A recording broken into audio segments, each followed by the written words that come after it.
Chapter 193, Same Surname, Different Fortune. There was a short old man in the private school in the small town, and even though he was a teacher, his appearance was unkempt and disheveled. His name was Chen Zhenrong, and he liked to drink. After getting drunk, he would raise his finger to the air and casually draw squiggly lines in empty space. No one knew what he was writing or drawing.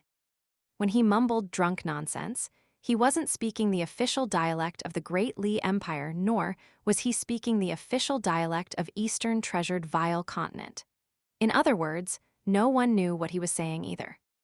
Even though the old man's surname was Chen, he wasn't a descendant of the Dragon-Tail County Chen clan. However, the distinguished Chen Songfeng still treated the old man with utmost respect. In reality, however, the other teachers in the private school didn't have a good impression of this unsociable and unkempt old man. On this day, the unkempt old man took swigs of wine as he drunkenly crossed the stone arch bridge and walked toward the blacksmith shop. Using the dialect of his hometown, he loudly mumbled, soaring through the stars, arriving before lofty mountains, riding the aura of heavenly essence, roaming the vast universe. One cloud swirl, rain lashes, heavens fall, seas rise. How majestic. The old man arrived at the blacksmith shop, where he finally stopped walking and didn't barge in without invitation. Instead, he smartly ran over to Dragon Whisker River to wash his face. Most likely because a few handfuls of cold water were still unable to sober him up, the old man decided to directly lie down on the ground and stick his entire head into the cold creek. He furiously shook his head around before finally lifting it out of the water and roaring with laughter. How refreshing and comfortable. He stood up and suddenly sighed. This was because he recalled the miserable state of almost all of the Chen clan descendants in the small town. These people had actually become slaves and servants for the other clans. The old man didn't have any deep relationships with them, and he understood the hardships of the world, and the fact that he couldn't blame these Chen clan descendants who were bringing great shame and humiliation to their ancestors. After all, these were still people with the same surname as him. The old man was unable to rid himself of his pent-up depression. He opened his wine flask again, yet he was extremely hesitant at this moment. After a long internal battle, he glanced at his surroundings before sneakily taking a few small sips like a criminal. If this were in the southern world continent, descendants of the Chen clan with names in the genealogy records certainly wouldn't fall to the miserable state of becoming slaves for others regardless of how impoverished they become. Otherwise, they would be bringing shame and humiliation to the pure Confucian Chen clan, he muttered. After saying this, the old man mysteriously slapped himself and scolded, "Shameless old geezer, you were unable to control your tongue again. You promised yourself that you wouldn't drink again, yet here you are taking sips of wine." After slapping himself, the old man chuckled and decided to give in since things had already come to this. He took another 2 swigs of wine, and he simply punished himself with 2 half-hearted slaps. The old man finally felt satisfied after enjoying 2 large mouthfuls of wine that he had purchased from a beautiful lady. He directly walked into the blacksmith shop and loudly shouted Ruan Qiang's name. It wasn't long before Ruan Qiang walked out from a sword furnace and removed his cowhide apron. He casually tossed his apron to the young boy with long eyebrows who was following behind him.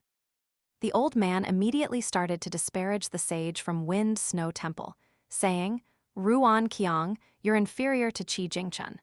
You're genuinely far inferior to Qi Jingchen." Ruan Qiang paid no heed to this, as he had already become accustomed to this old man's eccentricity. He surprisingly didn't greet Chen Zhenrong, and he simply remained silent as he stood in front of the old man. Instead, it was the young boy with long eyebrows standing behind him who frowned in displeasure. However, the young boy suppressed his negative feelings and didn't say anything.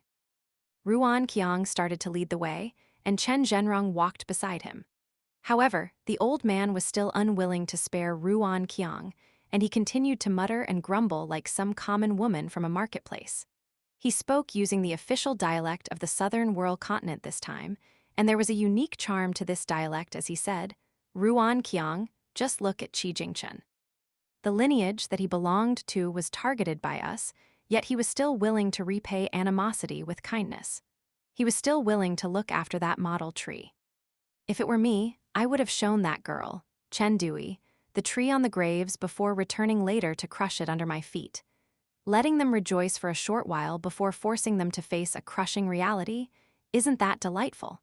However, it's a shame that Qi Jingchun was a noble and upright person who wouldn't do such kind of thing.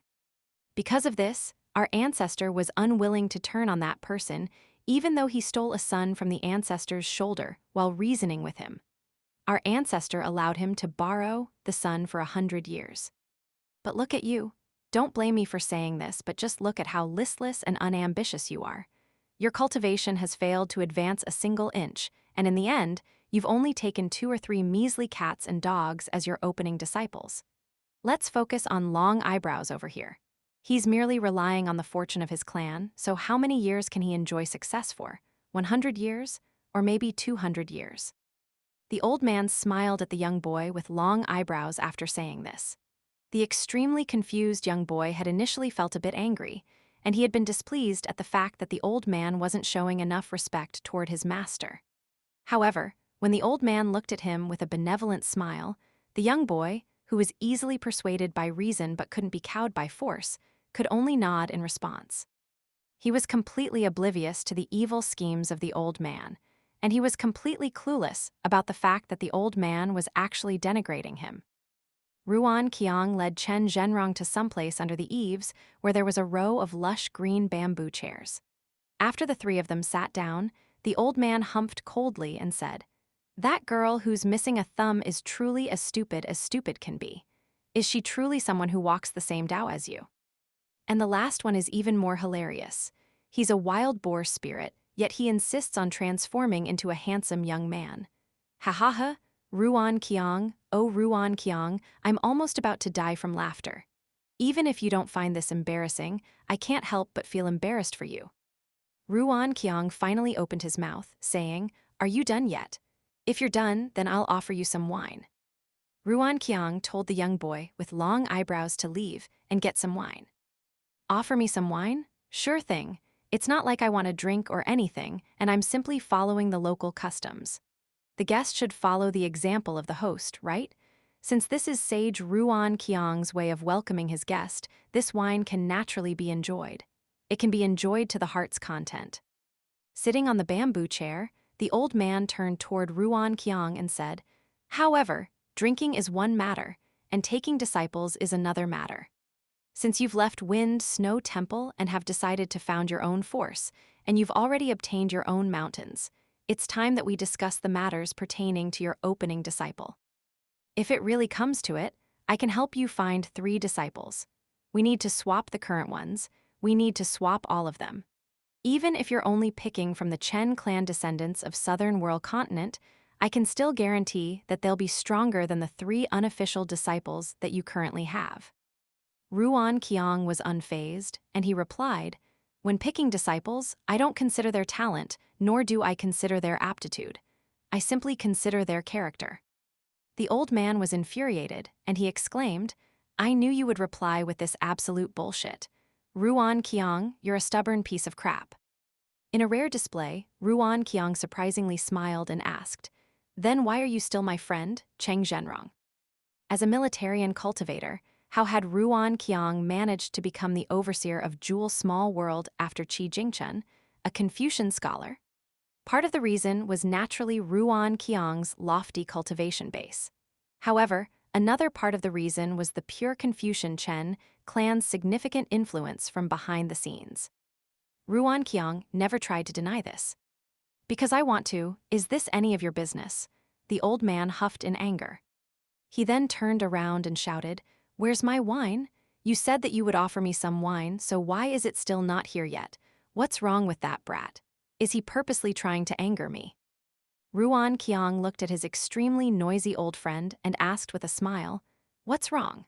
Are you feeling annoyed after arriving in Dragon Spring Prefecture and seeing the miserable state of the 2 Chen clan branches in the small town? Don't blame me for saying this, but those 2 branches have got absolutely nothing to do with you or the pure Confucian Chen clan. What are you so angry about?" "Forget about it, just thinking about it is infuriating." The old man sighed and shot a sideways glance at Ruan Qiang before saying, "You initially wanted to hide in peace for the sake of Ziu Ziu, Yet look at the situation now. You're stuck in a place filled with conflicts and schemes. Are you doing all right? Ruan Qiang shook his head and replied, "There's no harm. A mistake can sometimes turn out to be beneficial. It's fine to have an unyielding spine, but it's certainly not good to have an unyielding tongue that's unwilling to admit mistakes," the old man scoffed. "If I encounter any troubles, I definitely won't refrain from asking you for help," Ruan Qiang said softly. Out of the corners of his eyes, Chen Zhenrong saw a young girl in green walking over from the distance. Beside her was the young boy with long eyebrows, and they were bringing wine over together. The old man immediately smiled and waved his arms at the young girl. "Xiu Xiu, over here. Why are you turning around to leave? Xiu Xiu, don't leave. Do you have someone who you like? If you don't, I can help you find one. Don't look for men in the tiny eastern treasured vile continent. This is an isolated and barbaric land, so what kind of good men can there be? Wind Snow Temple's Wei Jin and the Great Li Empire's Song Changing are quite all right, but they're ultimately a bit too old for you. So, if you want to look for a good man, you should look in southern World Continent." "Xiu Xiu's already left." The old man hung his head in dejection. Fortunately, the young boy with long eyebrows walked over and gave him 2 jars of wine. Chen Zhenrong put one jar beside his feet, and he opened the other jar and started to gulp it down. Ruan Qiang accepted a jar of wine, but didn't show any signs of wanting to drink it. "After looking around everywhere, didn't your pure Confucian Chen clan only manage to find Cao Jun as well? If I remember correctly, he's already over 100 years old." "What's wrong with Cao Jun?"